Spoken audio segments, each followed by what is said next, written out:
Estamos aqui de novo pelo canal do Conde, hoje com a conversa que nós mantemos semanalmente. Meu querido amigo Rogério Nitablian, satisfação mais uma vez falar com você. Vamos ter muitos temas hoje para a gente falar, hein? Boa tarde, querido Rogério, como é que vai? Boa tarde, Conde. Tudo bem? Satisfação é minha. Espero que nós possamos aí ter um papo produtivo, que as pessoas também encaminhem as suas percepções e que nós possamos interagir e ter um papo legal e produtivo.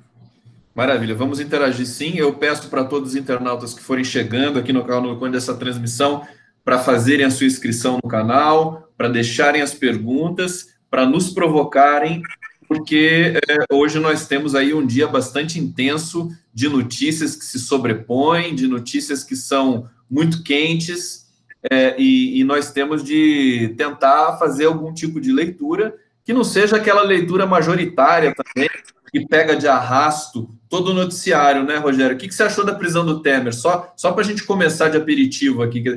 Uma coisa eu já percebi, já vou jogar para você. Ela tirou o Bolsonaro de todas as manchetes, assim, como que por mágica. É uma coisa impressionante, né? Sob ponto de vista legal, eu vejo a prisão do Temer como desnecessária, atemporal e arbitrária. E, sob ponto de vista da lição histórica, eu acho que é uma lembrança aos traidores, de um modo geral, que eles são descartáveis, né? Essa dói, né? Essa dói bastante. Realmente, os traidores. É o papel que ele executou realmente, né? Um traidor, né? Isso ficou muito evidente na personalidade dele, na persona dele, né? No comportamento dele, né, Rogério? Vai Eu ficar. acho que sim. Eu acho que sim. Eu acho que a frieza que ele demonstrou, na época, o Lula procurou o Temer algumas vezes para conversar, inclusive para alertá-lo sobre os riscos que ele mesmo correria ao se associar com essa empreitada golpista. E o Temer, sempre muito frio, né, picado pela mosca azul, gostou da ideia de eventualmente poder exercer o poder de uma forma que ele imaginava com maior autoridade do que efetivamente foi, né?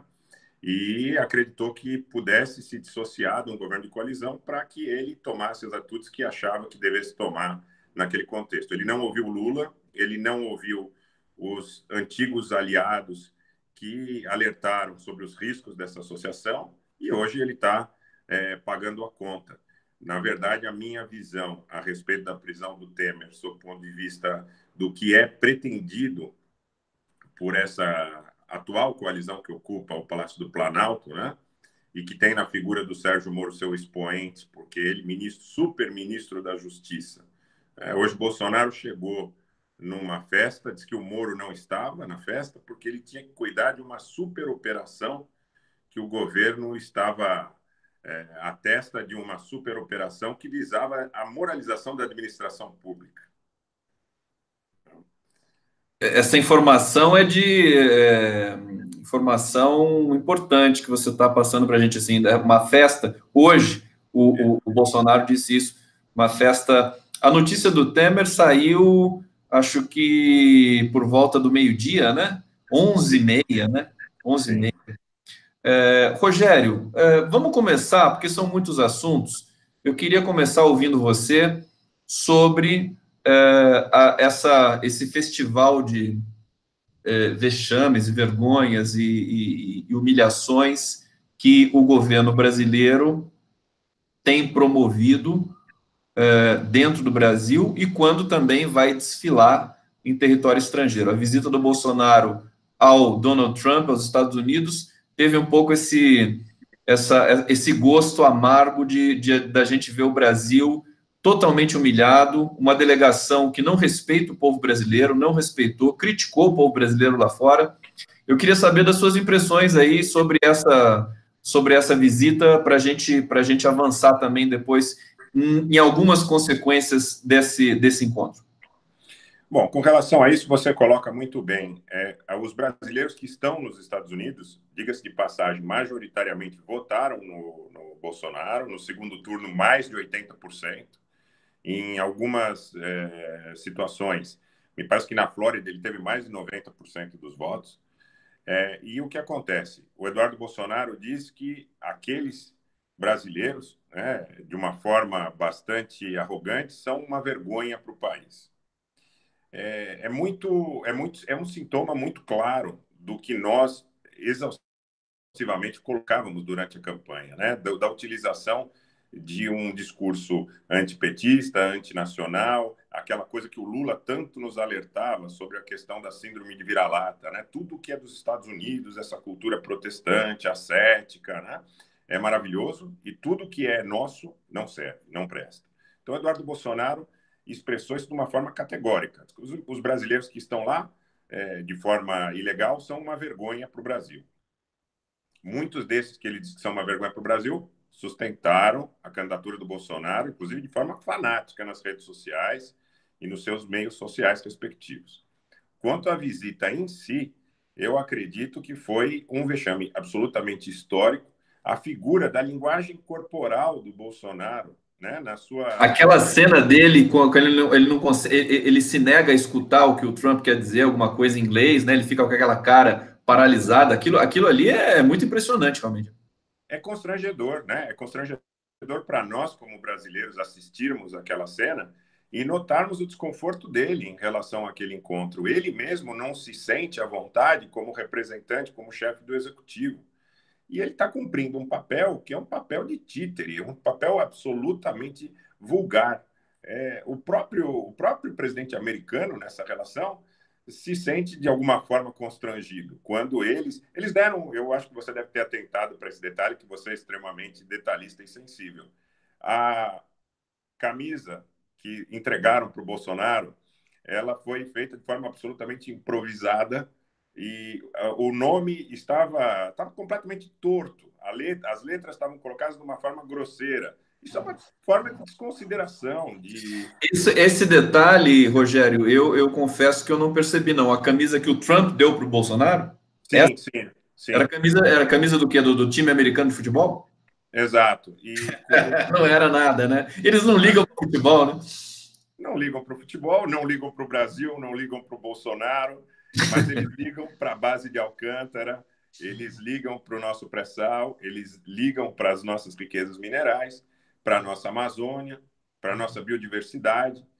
E uma das questões que mais me chocou particularmente foi a entrega da base de Alcântara pela bagatela de 10 milhões de dólares anuais. Isso que para os Estados Unidos são moedas que nos Não caem no faz o bolso. menor sentido, quer dizer, o 10 milhões anuais para uma operação dessa complexidade, desse caráter invasivo, 10 milhões é orçamento municipal. É uma coisa assim que realmente chocou, você tem toda a razão.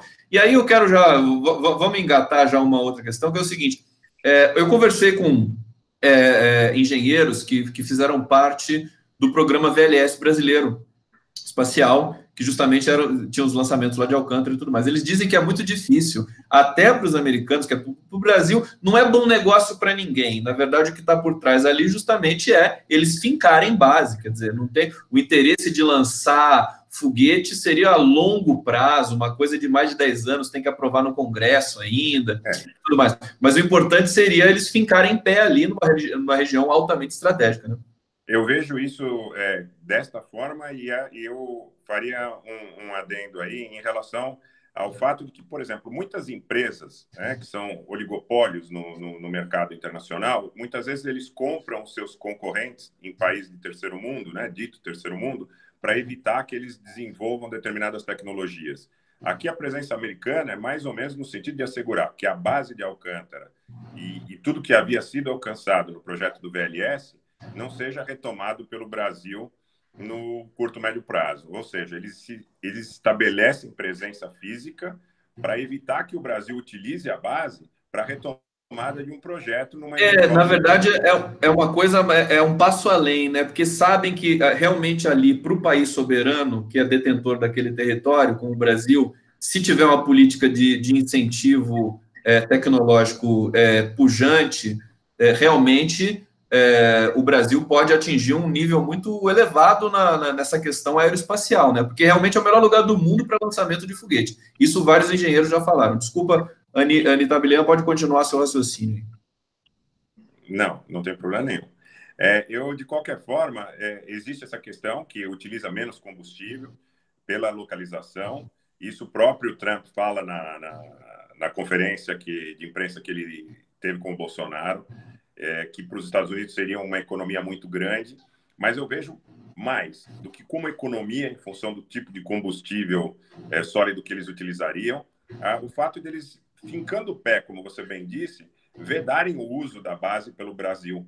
Então, é como se eles dissessem, olha, aqui não vai mais acontecer. Eles têm uma preocupação com essa tecnologia de VLS no mundo todo, porque essa tecnologia ela pode ser utilizada tanto para o lançamento de satélites, quanto, eventualmente, para a questão dos mísseis balísticos. E, nesse sentido, eles se colocam muito reticentes ao fato de que os países tenham poder dissuasório.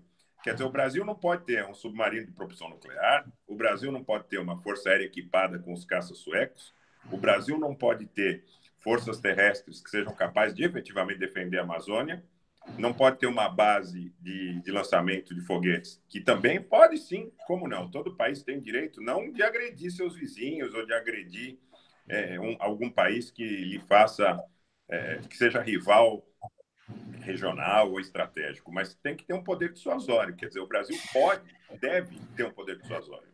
Eu acho que o que estava colocado ali na base de Alcântara, estrategicamente, que nenhum governante, mesmo os governos Lula e Dilma, não trataram base de Alcântara da maneira com que aquilo estrategicamente deveria ser tratado, né? Mas é justamente a questão da América Latina toda. Você ter ali, você ter o continente inteiro participando desse ponto de lançamento, você poderia ter uma situação realmente muito positiva para a América Latina em termos de produção de tecnologia. São muitas coisas, né, Rogério? As coisas estão muito entrelaçadas. Essa visita do Bolsonaro desencadeou uma série de perguntas que nós também não nos fizemos ao longo da história com relação ao Brasil. Eu senti, quero confidenciar para você uma coisa. Sabe o que eu senti? Vendo o Bolsonaro lá criticando os imigrantes ilegais brasileiros, os filhos ali, o Eduardo Bolsonaro, naquela situação também, e entregando tudo, assim, de mão beijada, liberação de passaporte, tudo. Eu acho, e uma subserviência absolutamente explícita, ele representou, não o povo brasileiro, definitivamente, mas representou a nossa elite que sempre foi subserviente à classe média brasileira que gosta de ir para amanhã. Eu queria saber sua percepção sobre esse gosto amargo, né, que tem a ver com aquele livro do Gessé Souza, né? A classe média olha no espelho, a elite brasileira olha no espelho. Será que eles se sentiram representados pelo Bolsonaro nos Estados Unidos, Rogério? Eu acho que, de alguma forma, sem dúvida, se sentiram representados, porque essa paixão por Miami, essa paixão pelos Estados Unidos, por esse protestantismo ascético, né? Você ouve muita gente dizendo, olha, eu fui para os Estados Unidos e fiquei maravilhado, porque lá não tem buraco na rua, porque tem bolsão de estacionamento, porque... Aí você diz assim, é evidente, se eles estão saqueando as riquezas de todos os países do mundo, sejam riquezas minerais, seja com relação à biodiversidade, seja com relação a práticas monopolistas, efetivamente, eles têm todos os recursos do mundo para que lá não tenha buraco na rua, para que lá a segurança pública funcione de uma outra forma, porque com os recursos que eles têm e que eles conseguem nessa relação predatória, não há dúvida, os Estados Unidos acabam sendo um concentrador dessas riquezas. No que tange a representação da classe média, a representação da elite, houve o acréscimo de muitos dos chamados pobres de direita, né? Porque que foram levados a essa nau, esse barco, pelo proselitismo religioso. Eu não sei se você viu, Conde, o Bob Fernandes, ele fez, recentemente está veiculado, inclusive veiculei no meu Facebook, uma reportagem onde ele diz que o Antony Garotinho, por ser protestante, era o candidato da CIA, era o candidato preferencial da CIA para a eleição presidencial brasileira, na qual ele participou e não foi bem sucedido, né? E isso já era um sintoma absoluto, porque é mais ou menos concomitante a Agência Nacional de Segurança grampeando a Dilma, grampeando o avião da Dilma, a biblioteca do Palácio do Planalto, familiares e assessores da Dilma. Então fica muito claro que a classe média elite sempre tiveram essa paixão pelos Estados Unidos e o que eles representam, acreditando que se associariam por uma cultura europeísta, higienista, positivista.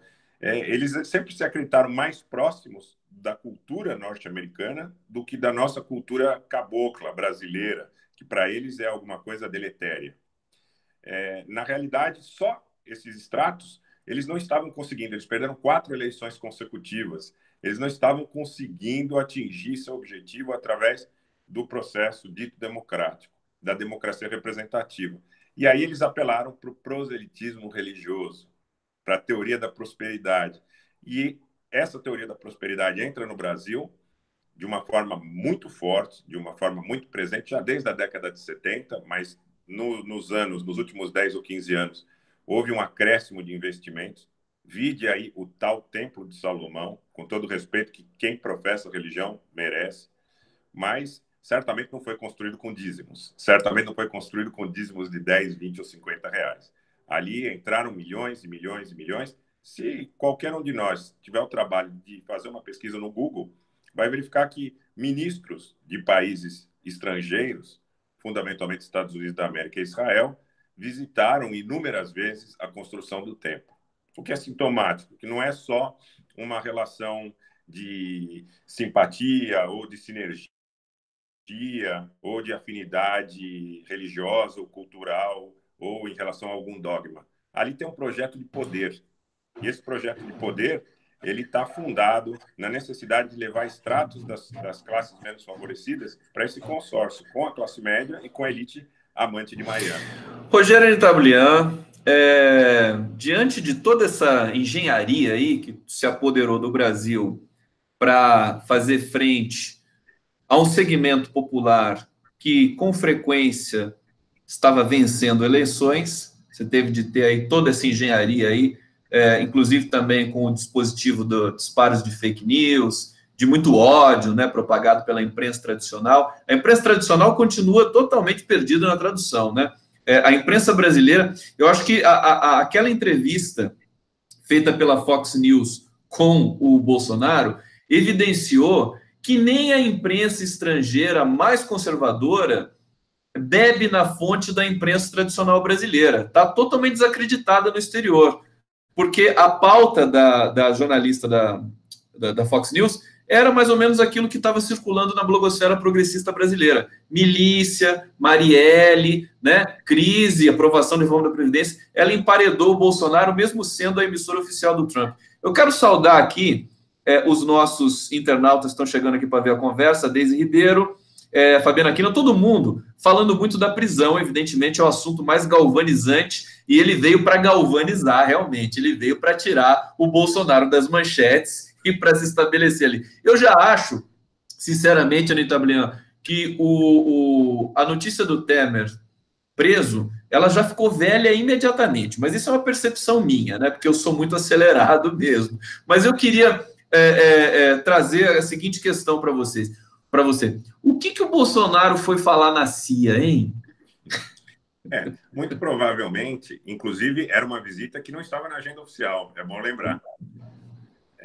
E foi suscitada através, eu acredito também que não tenha sido de forma involuntária, pelo Eduardo Bolsonaro. Muito provavelmente trouxe o assunto à tona, porque é uma forma também, eu entendo, de intimidação das instituições brasileiras. É dizer, olha, nós estamos alinhavados, nós estamos em contato próximo, nós fomos recebidos pela CIA, nós estivemos lá, eu, Jair Bolsonaro, Sérgio Moro, estiveram fazendo o quê? Né? A pergunta é muito interessante. O aspecto temporal dessa visita, a prisão do Michel Temer e a tentativa de associar a prisão do Michel Temer, porque hoje, ato contínuo, você disse muito bem, a notícia já ficou velha, mas ato contínuo nas redes que fomentam o ódio, que fomentam a ignorância, a intolerância, já aparece a ideia de que a prisão do Michel Temer é a ideia do Partido Brasil, do todos presos,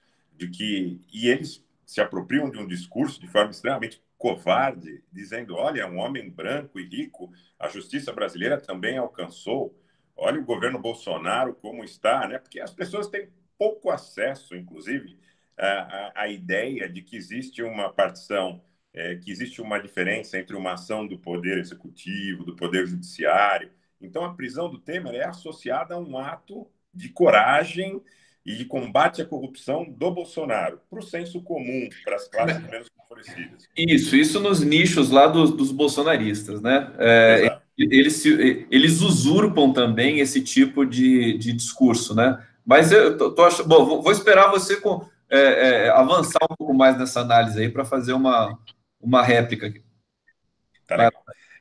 Então, eu acredito que o escopo da prisão, naturalmente, é instigar as hordas bolsonaristas para que eles voltem a propagar as notícias distorcidas, as fake news, dizendo, olha, agora estamos combatendo a corrupção, o Temer também foi preso, e tudo isso, Conde, na verdade, é feito de uma forma... Veja, ele foi preso por uma determinação do juiz Bretas, que se encontrou com o Eduardo e com Flávio Bolsonaro inúmeras vezes, antes, durante e depois da campanha presidencial de 2018, que acha isso absolutamente normal, que acha que, principalmente quando ele justifica aí na mídia tradicional o encontro que ele teve com o Flávio Bolsonaro, depois das eleições, ele diz, não, é uma autoridade da República, é um senador eleito, e eu não tenho nenhum tipo de problema em me encontrar com ele. Ele admoesta o Supremo Tribunal Federal na decisão que pede a prisão do Temer, dizendo que o Supremo Tribunal Federal não poderia tomar uma iniciativa no sentido de combater as fake news, né? Porque ele parte do princípio da inércia da justiça, que a justiça teria que ser provocada. A Raquel Dodge consubstancia, corrobora isso. E ela diz assim, olha, a justiça só poderia agir para verificar de onde vêm essas fake news que atacam o STF se partisse da Procuradoria. Então, quem é o Bretas? Um juiz de primeira instância, ainda que um juiz federal, respeitável como todas as autoridades constituídas da República, mas para admoestar o Supremo Tribunal Federal. Na decisão que pede a prisão do Temer, ele admoesta o Supremo Tribunal Federal. Então, parece tudo muito concatenado. Porque a decisão que ele profere, agora no STF, a relatoria é do Fachin. Enquanto os processos da Lava Jato que dizem respeito ao Temer, que estão em Curitiba, se tivesse saído de lá essa prisão, a relatoria seria do Gilmar. Então é tudo muito bem orquestrado, muito pensado, muito concatenado. Existe uma tendência, existe uma propensão desses grupos de atuarem de forma bastante coordenada e de atuarem partindo do pressuposto que os outros poderes da República ficarão constrangidos, não sei. O ministro Gilmar disse recentemente que havia dossiês que comprometeriam outros ministros e os estaria constrangendo a votar de acordo com as necessidades desses grupos. Ele disse isso numa entrevista, acho que para a revista Época, não é isso?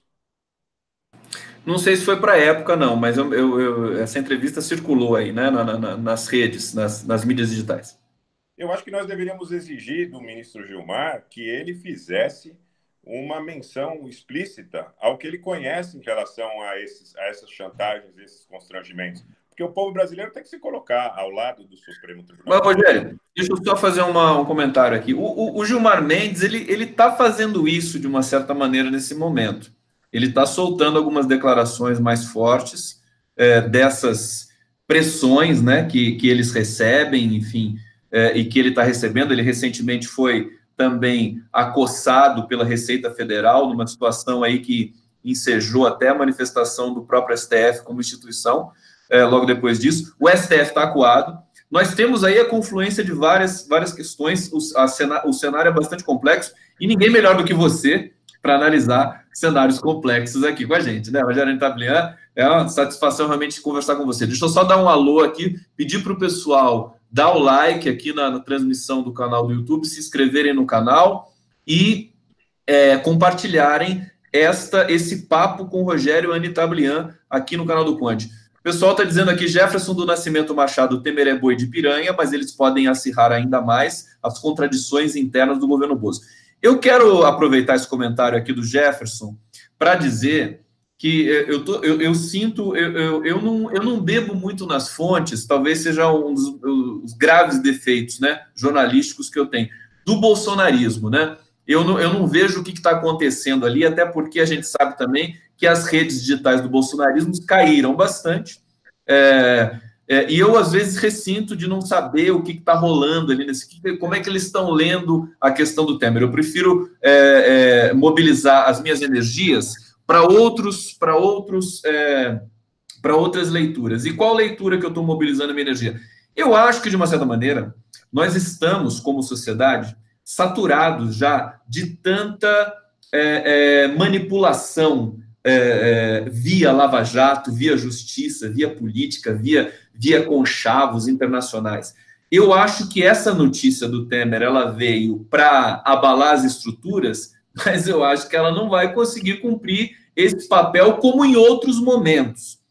Eu já percebo que existe uma saturação discursiva, porque o pessoal já sabe qual é a jogada, né? É uma jogada diversionista, basicamente, né?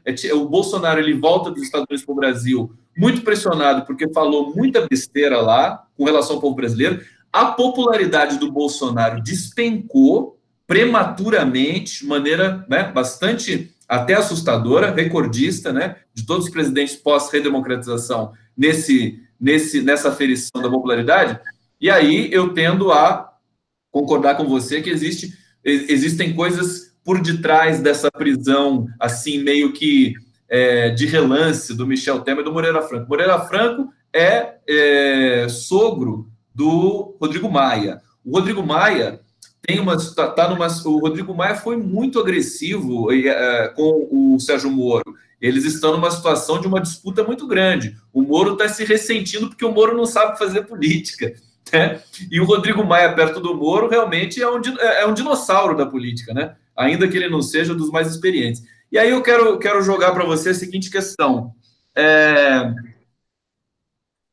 O governo Bolsonaro vai conseguir tirar proveito dessa prisão do Michel Temer? Você acha que isso vai se efetivar como objetivo ali, meio que velado desse processo todo? Bom, eu concordo com você que existe uma obsolescência narrativa. Existe uma saturação. Eles estão tentando os mesmos expedientes, o que pode gerar, de certa forma, uma expectativa de que ocorra um anacronismo. Eles falam para os mesmos meios, para as mesmas bolhas, o que eu estimo que seja algo em torno de 12 ou 15% da população brasileira. Esse pessoal que atua nas mídias digitais, que atua de forma mais radical, inclusive nos ambientes sociais, que seriam os bolsonaristas. E eu faço aqui para você uma lembrança: não é fácil para nós termos capacidade de acessarmos essas redes para de lá bebermos informação, né, para nós depurarmos, porque a coisa é de um nível de ignorância, erros ortográficos, erros temporais. Quando você vê muita É coisa. perigoso, né? É perigoso estar lá, né? É uma coisa assim que, né? Se a pessoa descobrir que você não é um bolsonarista, você pode sofrer consequências. É sinistro, é atroz. Até as imagens, elas são atrozes. Como foram as imagens veiculadas pelo Bolsonaro no segundo turno? Nitidamente, os caracteres não eram gerados a partir de agências brasileiras. Isso ficou muito claro. É nítido. Existe uma afinidade que cada vez mais, inclusive, eles assumem, na medida em que isso vai se consolidando, vai se dando como fato consumado, eles vão colocando um pouquinho mais as manguinhas de fora e assumindo as suas ligações com grupos de estrangeiros, com grupos de internacionais de pressão, de lobistas internacionais. Veja, 7 lobistas estavam na embaixada quando Bolsonaro ofereceu um jantar. Quer dizer, é um absurdo. Nunca houve, não existe precedente de visita de representante, de chefe do executivo do Brasil, com a presença de tantos lobistas e assumindo isso de uma forma clara. Quer dizer, quanto mais eles sentem que a situação está consolidada, mais eles vão colocando as manguinhas de fora e mais eles vão mostrando efetivamente ao que vieram. Não deixa de me chamar a atenção, muitas vezes, não me esqueço da cena da comemoração da vitória do Bolsonaro no segundo turno, aonde pouquíssimas bandeiras do Brasil tremulavam e muitíssimas bandeiras dos Estados Unidos e de Israel, lado a lado, o que era absolutamente agressivo, né? Eu imagino que muitos brasileiros, inclusive nas Forças Armadas, imagino que existam muitos patriotas, efetivamente patriotas, não que se apropriem da ideia com escopo publicitário, devem ter se sentido muito atingidos com aquela cena, bandeiras dos Estados Unidos e bandeiras de Israel comemorando a vitória do presidente do Brasil. Com que interesse? Com que escopo? Agora, existe a possibilidade de que para esses grupos eles retomem de alguma forma o seu elan, o seu ímpeto, a sua energia, porque eles estavam em queda absolutamente livre, não só pelas pesquisas que foram divulgadas, inclusive ontem, da popularidade do Bolsonaro, como pela saturação do discurso, pela obsolescência narrativa. E agora eles vão dizer, olha, um rico, branco, ex-presidente da República, de outra tendência política, também está preso, como se isso fossem louros do consórcio Bolsonaro-Moro e desse tipo de atuação. Aqui é um processo de 2015. Esse processo de Angra 3 é de 2015.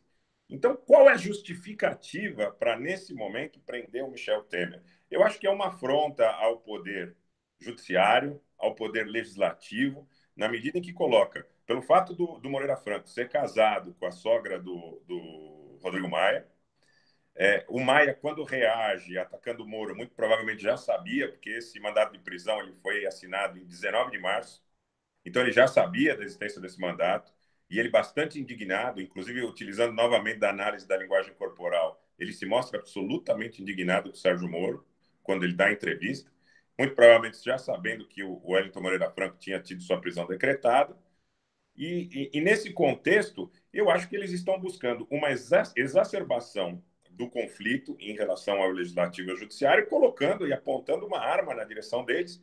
É como se eles colocassem uma pressão sobre o ministro Gilmar, sobre o Rodrigo Maia, e dissessem, olha, ninguém está imune ao nosso poder, nós estamos respaldados pelos Estados Unidos da América, nós estamos respaldados por grande parte do judiciário, nós estamos respaldados por grande parte da Polícia Federal, nós temos o Ministério da Justiça, nós temos o COAF, nós temos a Receita Federal, nós temos todos os instrumentos do Estado para que, se eventualmente vocês não cederem às pressões, vocês tenham que arcar com as consequências. Mas não tem o fundo bilionário que foi, talvez, o grande estopim dessa, dessa tensão entre Lava Jato, STF e outras esferas aí de poder e de influência. Eu queria que você comentasse isso. A Lava Jato também está numa posição acuada, estava vindo numa posição acuada, sofrendo derrotas sequentes ali no STF. E a primeira leitura que eu fiz, quando a prisão do Temer, né, a primeira leitura que eu fiz com relação à própria Lava Jato. A Lava Jato querendo recuperar algum tipo de espaço que ela perdeu, justamente, inclusive, por esse fundo bilionário.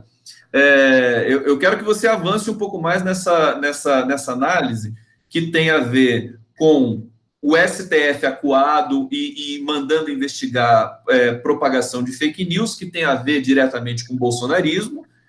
Você tem... Eu achei a linguagem corporal que você analisa com bastante frequência, a do Moro também achei que ele está com medo, achei que ele está acuado.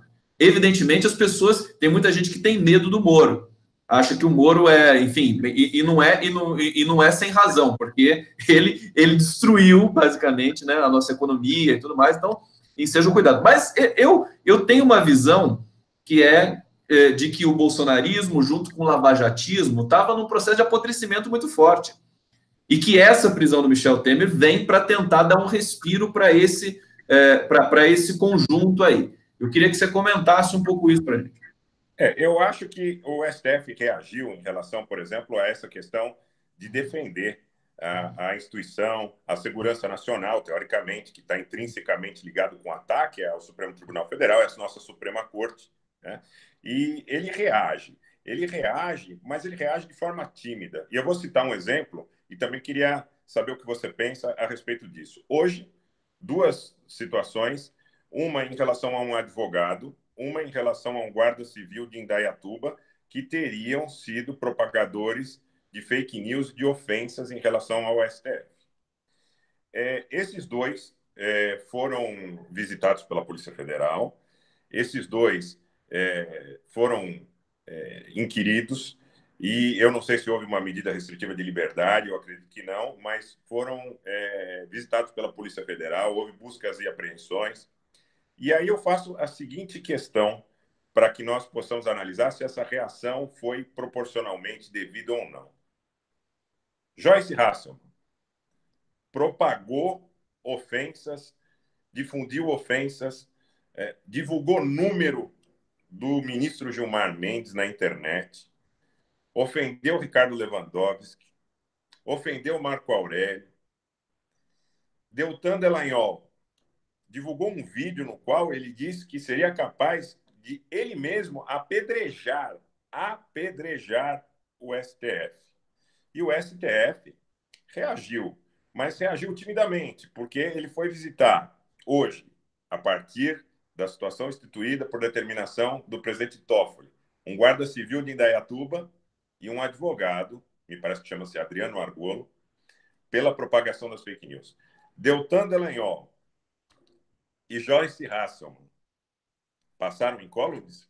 Será que eu estou entendendo o que você... Acho que você já respondeu, né, Rogério? Quer dizer, o STF deu um tiro de espingarda de chumbinho, né? E a Lava Jato devolveu com a bazuca, que foi prender o Michel Temer, o Moreira Franco e quem mais tiver no horizonte. Ainda assim, eu diria que eu acho que a questão entre esse embate, né, do STF com a própria Lava Jato e com essa ameaça, que realmente você tem toda a razão. A ameaça da Joyce Hasselman, ela convocou a manifestação só não aconteceu. Eu acho que isso também foi um grande mico para a Lava Jato, né? Ela perdeu o apoio popular. Não, perderam apoio popular, não há dúvida. Perderam o apoio popular e talvez a gente esteja na iminência, Rogério, de um novo fenômeno, quer dizer, de o lavajatismo estar se misturando ao bolsonarismo, porque eles não eram siameses, eles eram coisas diferentes. E agora a gente está, acho que, numa reorganização de todo esse cenário aí. E, como você disse do Deltan Dallagnol, quer dizer, apelando de uma maneira absolutamente inacreditável, ele deveria, e eu acho que ele está sob investigação também. Acho que o Deltan Dallagnol está sob investigação. Não sei se é sobre essa, não é sobre essa declaração, mas tem a ver com o fundo bilionário lá. Diante de tantas variáveis na cena política e judicial brasileira, a gente tem também aí a campanha Lula livre e estava ganhando corpo. Também uma outra leitura que se podia fazer dessa prisão aí do Michel Temer era justamente estancar mais uma vez o protocolo da história. Parece que o Brasil ele está sob essa maldição, né? A história tenta retomar o seu curso, vai de pouquinho, né? Trabalho de formiguinha. Aí, quando você vai desembocar num processo que pode derivar para uma democracia, vem a Lava Jato e estanca de novo o processo. Você vê uma ação, por exemplo, do próprio Temer, quando ele estava na presidência, né? Você tem a interrupção, né? É uma questão temporal semiótica, né? Interrompe toda hora o curso da história. Assim, só para reforçar a minha visão, acho que dessa vez não vai colar muito forte essa prisão do Michel Temer, até porque eu concordo com você e estou vendo a opinião de outros juristas nesse momento, que ela é totalmente ilegal, né? Desnecessária e não tem, inclusive, embasamento técnico para ser efetuado. O que você acha? Exato.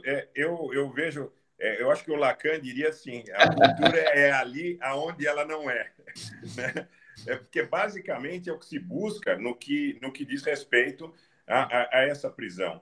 Essa prisão, sim, visa, vamos dizer, cria um cenário de nuvem sobre a demanda pela liberdade do Lula. A liberdade do Lula é uma exigência nacional no que tange a liberdade e a libertação do país, no que diz respeito à sua autonomia política, à sua autodeterminação. Esse é um valor fundamental, a autodeterminação dos povos, das nações, relações soberanas. O Bolsonaro, ele, quando vai para os Estados Unidos e toma as atitudes que tomou, ele tem uma relação muito próxima de um crime de responsabilidade, porque você tem que ter, baseando e amparando as relações internacionais do Brasil, isso está estabelecido em lei, um dado que chama-se reciprocidade. Quando ele vai e diz que o americano, para ingressar em território nacional, não precisa de visto, e os brasileiros permanecem com a demanda de visto, e não porque ele não conseguiu isso em negociações com os Estados Unidos e tomou uma atitude unilateral, ele nem demandou.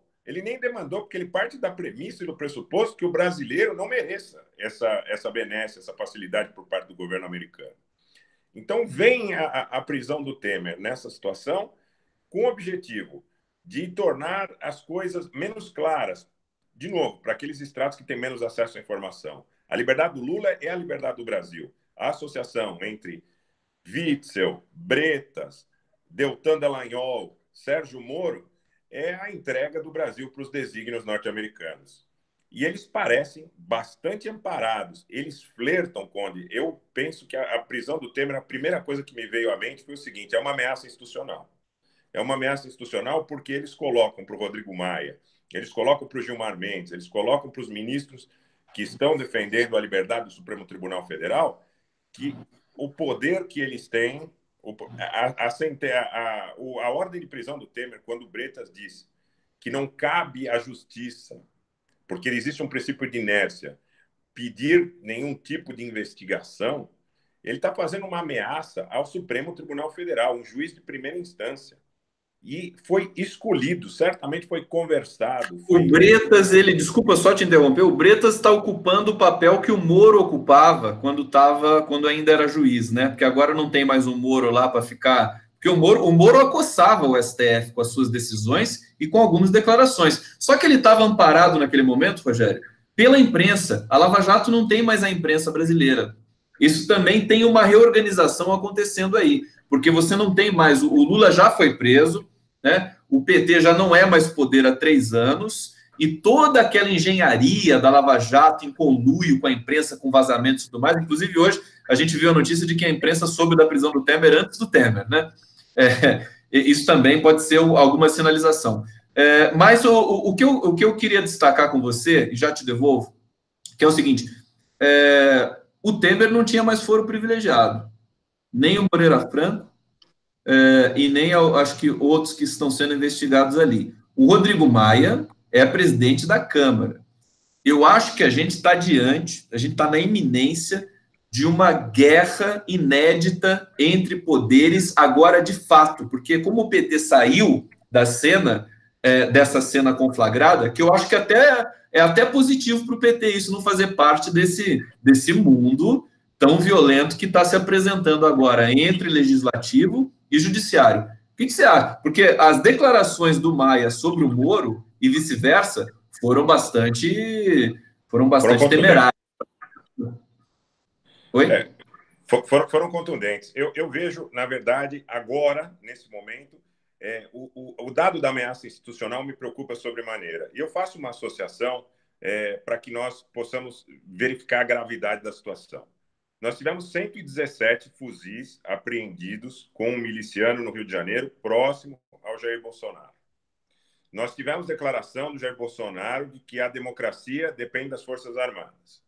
Nós temos sucessivas declarações que flertam com as Forças Armadas, de um modo geral, e Forças Armadas, polícias estaduais, polícias judiciárias, no âmbito estadual e federal, de respaldo às suas ações e de associação com a atividade que elas desenvolvem dentro do aspecto legal e dentro de situações de privilégio, como são propostas pelo pacote do Moro, quando ele fala em subjetividade, em forte emoção, para que possa ser julgado em relação a mortes em situações de hipotético conflito com os policiais militares. Ele se aproxima, com sucessivas declarações, das Forças Armadas do país.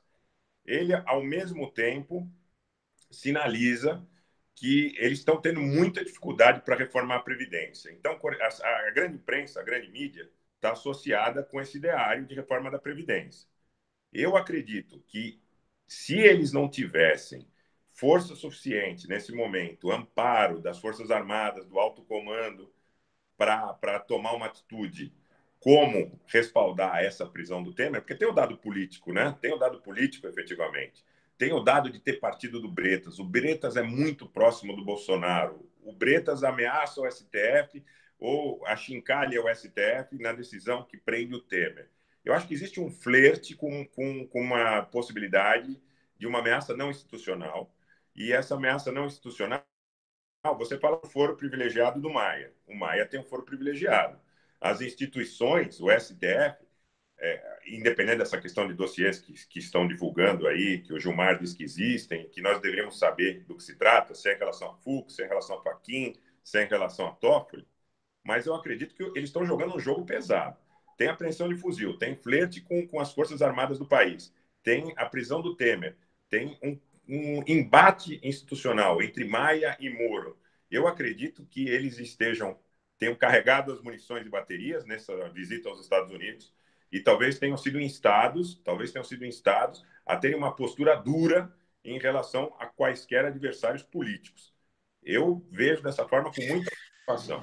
Essa eu acho que é a sua tese realmente que a gente tem que olhar com muita atenção. Quer dizer, o timing dessa investida, dessa prisão, quer dizer, acabou de voltar de um encontro da CIA e já prende o ex-presidente golpista Michel Temer.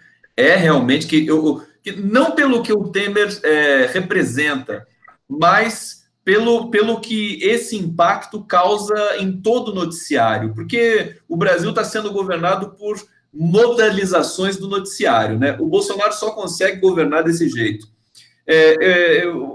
Rogério, então acho que é importante a gente pensar realmente nesse, né, essa coisa do ser instado, né? Falar, olha, você tem que mexer um pouco mais nisso, senão vocês vão perder espaço, evidentemente. Eles morrem de medo de perder espaço para a esquerda, né? Aquele congresso que os filhos do Bolsonaro fizeram em Foz do Iguaçu, logo no início do governo Bolsonaro, só foi falado assim como impedir a esquerda de voltar ao poder. Eles têm isso na cabeça deles de uma maneira muito atávica, né? Muito presente. Está acontecendo, mas aqui no Brasil também as coisas estão acontecendo, a revelia dessa articulação que é meio artificial, né? Com os americanos e tudo mais, com essas concessões. E eu queria que você comentasse, Rogério, a questão da CPI da Lava Toga, que acho que está no meio desse problema todo. Hoje a notícia de que o senador, presidente do Senado, Davi Alcolumbre, está sendo pressionado pelas redes sociais e por integrantes da base do governo para abrir a CPI da Lava Toga, que não vai afetar só o STF, vai afetar toda a estrutura judiciária. Como é que a gente lida? Quer dizer, você percebe que tem uma briga realmente muito violenta entre dois poderes? Você está enxergando isso ou só eu que estou vendo? Não, eu enxergo, concordo contigo. Eu acho que existe, e não é só entre o legislativo e o judiciário. Eu acho que existe uma tentativa por parte do Poder Executivo de constranger setores do Poder Legislativo e setores do Poder Judiciário para que eles não se oponham a decisões que emanam do Poder Executivo. Por isso eu sinto que eles estão respaldados por um poder bélico, efetivamente, tá? Entendi seu raciocínio, perfeito. E no que tange a questão da Lava Toga, existe uma dificuldade, porque é um morde-a-sopra. Eles querem, sim, de alguma forma, constranger o Poder Judiciário, mas, ao mesmo tempo, tem muita gente ali que tem medo de represálias do Poder Judiciário. Então, o próprio Flávio Bolsonaro, me parece que não assinou a Lava Toga. Então, é uma situação que o equilíbrio é muito tênue. Com tudo que eles têm, esse apoio desse aparato jurídico, midiático e parlamentar, dos setores do parlamento, me parece uma situação muito tênue. Me parece o momento... Deixa eu te fazer uma pergunta, porque você está no brainstorm e eu também estou aqui no seu, viajando no que você está falando, e eu tenho que achar aqui, que é o seguinte, os militares, o que você acha que eles estão sentindo? Porque é absolutamente encaixado aí no que você está falando. Com essa subserviência nos Estados Unidos, você acha que eles estão alinhados com isso? Eles não estão preocupados? Eles não ficaram putos, por exemplo, com o Bolsonaro? Eu acredito. Não, certamente alguns setores, sim. Inclusive no próprio oficialato de patente mais alta. Mas existe um alinhamento, de alguma forma, que nós não sabemos, provavelmente não saberemos nunca de forma absolutamente clara. Existem alguns setores que estão alinhados com as demandas dos norte-americanos e que têm praticado de forma sucessiva as políticas que são de interesse dos norte-americanos. Existe, porque é difícil de nós entendermos como que o governo nacional e popular, se prontifica a melhorar as condições de equipamento das forças terrestres, navais e aéreas. Se prontifica a melhorar os planos de carreira. Se prontifica a prestigiar os quadros militares. E, de repente, o oficialato, os generais de mais alta patente, não garantiram a permanência da Dilma no poder. Esse é o fato. Porque quando o Moro divulga de forma ilegal aquela gravação entre a Dilma e o Lula, ele deveria ser preso imediatamente. Aquele é um crime em estado de flagrância. Mas não foi garantido, porque certamente, imagino que a Dilma tenha procurado respaldo político e militar para tomar essa decisão. E não lhe foi franqueado. Então, certamente, muita gente está incomodada no Exército, muita gente está incomodada na Marinha, muita gente está incomodada na Força Aérea. Mas existem setores alinhados com os interesses dos americanos. Agora, quem são, quais são e por quê, isso nós não sabemos. Isso também, Rogério, não tira também uma realidade política do governo nesse momento, que é uma desarticulação total e generalizada no Congresso. Você não tem a bancada evangélica, você tem uma dissolução muito grande ali, pelo menos aparente, com aquelas declarações de bastidor para jornalistas das grandes mídias e tudo mais. A gente consegue decupar um pouco essas declarações. Por exemplo, é, nenhum deputado quer assumir a relatoria da reforma da Previdência. Eles estão desconfiados, eles não confiam no governo, porque o governo realmente não trava interlocução com eles. É aquele toma lá da cá. Eles ficam com medo de não receberem o cargo, ou a verba, ou o repasse prometido, que, aliás, nem se promete. Então, você tem um certo amadorismo na condução dessa articulação política ali. Eu acho que está montado, está caracterizado a tempestade perfeita, quer dizer, um derretimento político e uma conflagração entre os poderes, mas aí você colocou bem, eu quero que você avance um pouco mais nisso, Rogério, se você puder, justamente que o executivo está tentando modalizar com as suas contradições, ele está tentando mediar de maneira bastante oportunista essa briga entre os dois poderes que mais estão conflagrados nesse momento, que é o legislativo e o judiciário. Você sabe que antes do Bolsonaro assumir, nós, o Leonardo Atush, o pessoal 247, o Leonardo Atush, sobretudo, tinha uma tese que era assim: o Moro vai funcionar como uma espécie de fiança do governo. Tipo, se você não votar comigo, eu te prendo. Entendeu? E eu acho que esse recado está um pouco ali implícito nessa prisão do Michel Temer e nessa situação delicada aí de o governo não ter perspectiva de aprovação da reforma da Previdência. Eles não têm. O Congresso é muito complexo, é muito heterogêneo. Você precisa ter articulação política para aquilo funcionar. Não resta dúvida em relação ao aspecto do quão heterogêneo é o Congresso, da falta de comando, e o que faz com que essa tese seja mais do que validada é a prisão paralela do Wellington Moreira Franco. O Wellington Moreira Franco casado com a sogra do Rodrigo Maia. Então, o que acontece? No momento em que essa prisão acontece, existe o claríssimo recado, e a reação do Maia, ato contínuo. Ontem à noite, certamente ele sabia que essa prisão ocorreria, porque senão ele não teria, para a imprensa, confrontado o Moro da maneira com que ele confrontou. Então, eles estão atrapalhados. Eles chamam o Moro, chamam o Toffoli para conversar, chamam o Maia e chamam o Toffoli para conversar, e no outro dia, eles, por falta de habilidade, por falta de capacidade de fazer política de verdade, eles mandam prender o esposo da sogra do Maia. É como se eles dissessem: olha, Maia, você não foi tão flexível quanto nós gostaríamos, nós vamos te dar um castigo. Agora, se você continuar colocando ficha na mesa, o castigo pode aumentar na medida em que você se opõe aos interesses do governo. Eles estão completamente perdidos para negociar, fazendo política, como o presidente Lula fez, como o presidente Lula fez, inclusive, com muito mais habilidade do que a presidenta Dilma. Essa coisa do governo de coalizão. Nós temos um regime que ele é um pseudo-presidencialismo. Na verdade, o parlamento tem muito prestígio político, tem muito poder legal para vedar qualquer ato do executivo que não lhe seja palatável. Então, eles não têm essa capacidade. Eles têm uma lógica binária de raciocínio. Eles partem, inclusive é uma lógica que está muito vinculada à formação dos militares. Eles partem de uma lógica: ou você está comigo ou você não está comigo. Então, quer dizer, não tem aquela coisa, olha, eu preciso negociar cargos no segundo, no terceiro escalão. Eu vinha dizendo, desculpa, vinha dizendo que essa questão da caserna dentro do Planalto é uma contradição absoluta, porque a política é totalmente diferente de uma disciplina militar, do certo ou errado, bem ou mal, né? Porque essa hierarquia militar é feita assim. Quer dizer, não vai dar certo se eles quiserem impor desse jeito. Você imagina o líder do governo, inclusive o nome dele, que não colou, que ninguém reconheceu, que é o Major Vitor Hugo. Quem que vai se deixar liderar por um major dentro do Congresso Nacional? Diga para mim, Rogério Anitablian, a situação está conflagrada.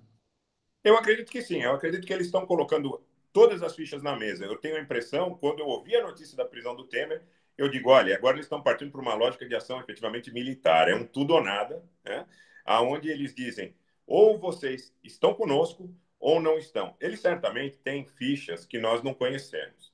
Essa questão dos dossiês do Supremo Tribunal Federal, ela é aventada de forma repetida por muita gente, mas na medida em que um insider, um ministro do Supremo Tribunal Federal, como Gilmar Mendes, diz para a mídia que esses dossiês existem e que ministros são constrangidos a votar de acordo com interesses que não são os seus, no sentido de cumprimento da lei, que não são atinentes à lei, que não dizem respeito ao que está escrito na Constituição Federal, nós temos não é uma ameaça ao Estado Democrático de Direito. O Estado Democrático de Direito está desconstruído. E aí, pegando um gancho no que você falou sobre a palestra do Eduardo Bolsonaro lá no começo do governo, né, encontro da direita e tudo mais, isso está replicado em inúmeras ocasiões. O objetivo deles é desconstruir. Desconstruir, não é construir uma sociedade de pactos, de coalizão. Bolsonaro falou isso literalmente lá. Literalmente, eles estão dizendo, olha, nós queremos desconstruir, nós queremos demolir o que foi feito até aqui. Então, não é uma situação na qual ele tem a condição, com isso, ele vai ter que negociar com o Congresso Nacional. Para negociar com o Congresso Nacional, são 513, são inúmeros partidos políticos, tem a bancada evangélica, tem a bancada ruralista, tem a bancada da bala, tem os partidos de Rogério, deixa eu só ler um comentário aqui de um internauta que foi sensacional aqui, né? Jorge Luiz Moreira de Santana disse: Major Vitor Hugo, vulgo o miserável. Que beleza, né?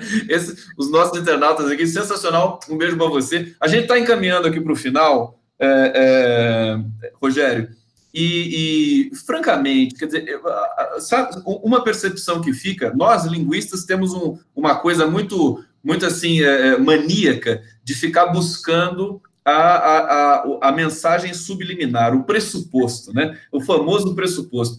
E assim, quando você vê o governo agindo de maneira tão ignorante, como, por exemplo, essa prisão do Temer, é evidentemente um processo de acobertamento do fracasso do governo Bolsonaro, que derrete a popularidade. Quando a gente vê o governo fazendo isso, indo para o Vale Tudo, como você disse, é porque eles estão com medo, eles estão acuados, estão sendo orientados para fazer isso e estão com medo da realidade realmente da situação social do Brasil. E aí eu pergunto para você, para a gente fechar esse papo tão legal que a gente vai travar aqui toda sexta-feira. Hoje a gente antecipou para quinta, porque amanhã eu vou ter um compromisso em São Paulo, então não vou poder gravar, nem a live eu vou fazer, depois eu vou falar isso. E aí, pergunta para você, é boa notícia para o Bolsonaro realmente a prisão do Michel Temer? Ou essa prisão vai acelerar o desmascaramento de toda, pergunta de $1 milhão, né? Acelerar o desmascaramento de todo esse protocolo golpista que remonta aí a 2015. Na semana passada, quando nós conversamos, eu falei sobre a necessidade, inclusive pessoalmente, fazendo algumas menções em relação a pessoas vinculadas a outros ideários político-ideológicos, de nós nos unirmos pelo Brasil, né? Então, sem o preconceito político-partidário, sem o preconceito ideológico. E nesse cenário, a imprensa tradicional, o Jornal Estado de São Paulo, a Folha de São Paulo, o Globo, as revistas semanais, elas têm um papel muito importante. Nós precisamos saber até que ponto essa capacidade que o governo tem, com suas verbas publicitárias, com suas pressões políticas, com seus liames éticos e não tão éticos, com essa imprensa tradicional, nós precisamos saber até que ponto essa imprensa tradicional se alinhará nesse momento com a defesa do Brasil. Você pode dizer, não vão se alinhar porque deram golpe, prenderam Lula, mas eu acho que está passando do limite do razoável para o que nós temos como Estado constituído a partir de uma retomada democrática em 1988. Eu acho que as pessoas e os grandes grupos, os Mesquita, os Frias, os próprios Marinho da Globo, eu acho que está chegando num nível muito temerário de ameaça, inclusive a sobrevivência institucional, no sentido de que estão fazendo uma engenharia que indica que nós podemos ter uma repressão muito dura, que nós podemos ter um governo que absolutamente, trabalhando nessa lógica binária, diga ou você está 100% comigo e submisso às minhas demandas, ou você é meu inimigo. E sendo assim, eu acho que nós precisamos conclamar essas pessoas, mais do que as pessoas físicas, mais do que os deputados, mais do que os movimentos sociais, mais do que esse mosaico que forma o povo brasileiro. Nós precisamos conclamar, inclusive a imprensa tradicional, sem deixar de criticar os erros que eles tiveram na condução dos processos que vieram até aqui.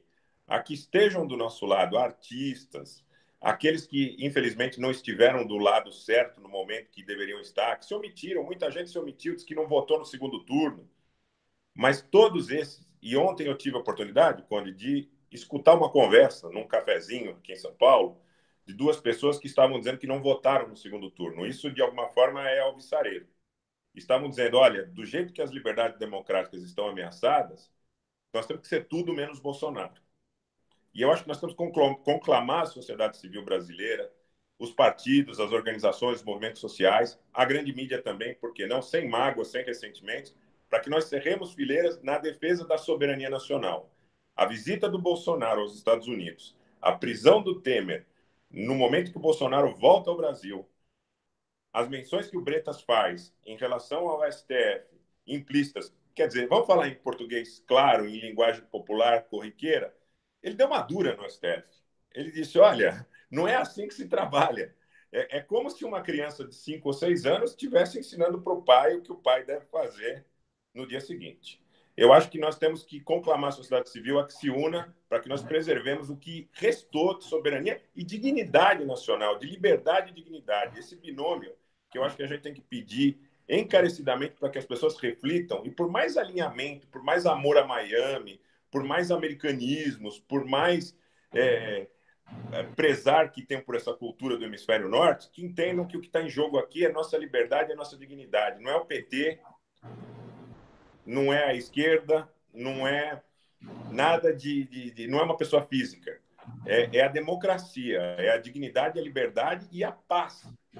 Né? Não só institucional, como você imagina o que pode acontecer se os poderes ficarem conflagrados com essa presença dos militares no governo e com esse flerte com o ataque à democracia que as declarações consecutivas do Bolsonaro, do general Heleno, representam. Né? Rogério, por isso o Lula está preso, né? Ele encarna justamente esse tom possível conciliatório, mas sem abaixar a cabeça. É bom lembrar, quando a gente fala em conciliação, sempre vem uma ideia de que você está negociando. Não, é um tom conciliatório mais soberano, né? Altivo, assertivo, em prol da democracia e da sociedade brasileira, sem querer ser hegemônico o tempo todo, que é um pouco esse vírus que ataca aí a nossa elite, a nossa classe média, que agora está se lambuzando, digamos assim, alguns segmentos, subsegmentos já arrependidos. Mas por isso eu acho que o Lula está preso, justamente ele não pode, ele é proibido de falar, de dar entrevista, porque a fala dele iria atingir justamente isso que você está falando, né? Que é acordar as pessoas para esse processo tão alucinatório que a gente tem passado. Você tinha comentado comigo, eu tinha esquecido de falar, e vou trazer para o final aqui, da carta do genro do João Vacari Neto, que é uma carta emocionante, foi publicada no site da Rede Brasil Atual. Acho que você tem algo a dizer sobre isso, eu queria muito que você falasse, porque realmente é o tipo de mensagem, essa carta, inclusive, que eu acho que mobiliza esse sentimento que você está deixando aí no final do nosso papo, que trazer para a realidade novamente a possibilidade do embate político e não ficar nessa coisa assim de ceticismo e de passar vergonha e sofrer em silêncio.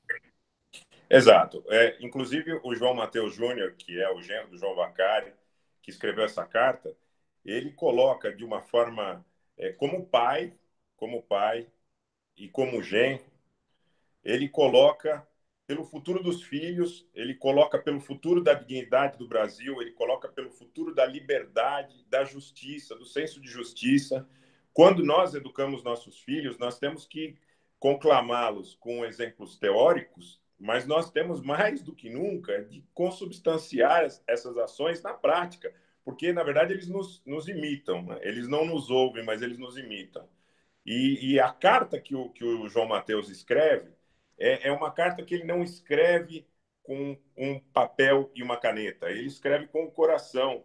Ele escreve com o coração, conclamando a sociedade brasileira a que defenda os seus filhos, a que defenda a justiça, a que defenda a dignidade, a que defenda que senhores septuagenários não sejam submetidos a vexames, não sejam submetidos a constrangimentos com metralhadoras, com inúmeros policiais federais, como se representasse perigo à ordem pública, como se representassem alguma coisa que pudesse efetivamente atingir a sociedade brasileira. A sociedade brasileira ela já está sangrando, mas ela não está sangrando pela ação do João Vacari Neto ou pela ação do Lula da Silva. Ela está sangrando pela covardia, pela atrocidade, pela falta de generosidade, de amor, de empatia, de afetos que esse grupo que está no poder hoje representa.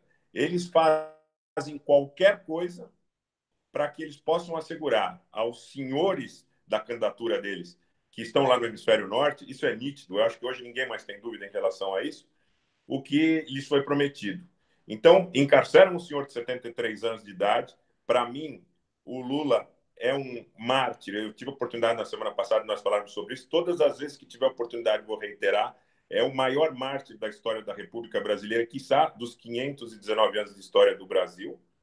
O João Vacari está preso, e você nunca viu e nunca ouviu nenhuma menção de violência que partisse desses grupos, mesmo vítimas das injustiças que eles são. Eles estão sofrendo em silêncio, e aqui vou citar dois exemplos. Eu não gosto de citar nada que diga respeito a particularidades, nem nomes de pessoas, não só sem pedir autorização, porque eu acho que são questões de foro íntimo que não deveriam ser tocadas sem que as próprias pessoas tomassem a iniciativa. Mas vou ousar dizer o seguinte: o Arthur morreu no Bartira porque os pais dele não puderam levá-lo para um hospital melhor e porque não tinha plano. E o irmão do Lula, o Vavá, no final da vida, passou inúmeras dificuldades e privações, tendo muitas vezes que dormir no sofá da sala da casa dele, porque não tinha recursos para ter cuidadores, e estava amputado, tá certo? Então, eu acho que assim é um grito da sociedade brasileira. Estão mentindo para a sociedade brasileira desde o começo da Lava Jato, quando resolveram chamar o Lula de ladrão. E a família dele passa por dificuldades e privações que as pessoas não fazem ideia. Só que eles passam com dignidade, de cabeça erguida, como você falou, e como o Lula nos ensinou. É comovedor, é difícil até nós retratarmos isso de uma forma tranquila, sem que nós nos emocionemos, porque é comovedor o que eles passam e a dignidade que eles têm em não exacerbar. Você nunca viu o discurso de violência deles. Então, o grito do João Mateus é um grito por justiça, é um grito por afeto, é um grito por amor e é um grito por verdade e de conciliação do povo brasileiro. Acho que todo mundo tinha que ler essa carta. Muito bonito o que você fala, Rogério Nitablian, como sempre. Quer dizer que foram destruir o Lula, tentar, não conseguiram, porque o Lula não está destruído de jeito nenhum, nem de longe, e destruir o Brasil inteiro. Né? E nós estamos sofrendo agora essa consequência dramática aí dessa tentativa de destruição que é o lawfare aí aplicado, dirigido ao Lula. Muito obrigado, Rogério, pelas suas palavras, sempre com muita lucidez, muito talento para colocar suas ideias. É um prazer, uma honra conversar com você semanalmente. Estaremos juntos na próxima sexta, nesse mesmo horário, 17h30 da tarde, fazendo aqui o nosso papo. Tá bom, meu querido? Um grande abraço para você, abraço a todos que acompanharam esse Papo Conectabiliano. Daqui a pouco tem live. Você vai fazer live hoje ou já fez? Já fiz, Conde. Hoje já fiz anteriormente, quando recebemos a notícia da prisão do Temer, para alertar as pessoas que, mesmo que tivessem alguma satisfação em relação à prisão dele, que não tivessem uma comemoração ingênua do fato, imaginando que isso fosse sinal de que a justiça estivesse chegando para todos. Eu só queria, para concluir, se você me permitir, dizer que o prazer e a satisfação são meus. Eu já tive a oportunidade de exteriorizar isso, inclusive para vários amigos comuns nossos. O que me animou a que nós pudéssemos ter esse papo foi exatamente a minha perspectiva, a minha percepção da sua capacidade de distribuir, e aí você se apropria muito corretamente do dado do afeto, de distribuir o afeto, de distribuir uma mensagem de amor, de esperança para a sociedade brasileira. Eu tive em outras oportunidades alguns outros convites que eu declinei, mas não porque eu tivesse nada contra as pessoas que fizeram, mas porque eu imaginava que a mensagem devesse ser fundamentalmente de afeto e de construção, e não de confronto. Rogério, é um prazer, querido. Muito bom realmente a gente travar esse papo e vamos evoluir, vamos fazer toda semana e vamos trazer aí essa leitura da conjuntura brasileira política e social. Um abraço, um beijo e até a próxima. Beijo, abração.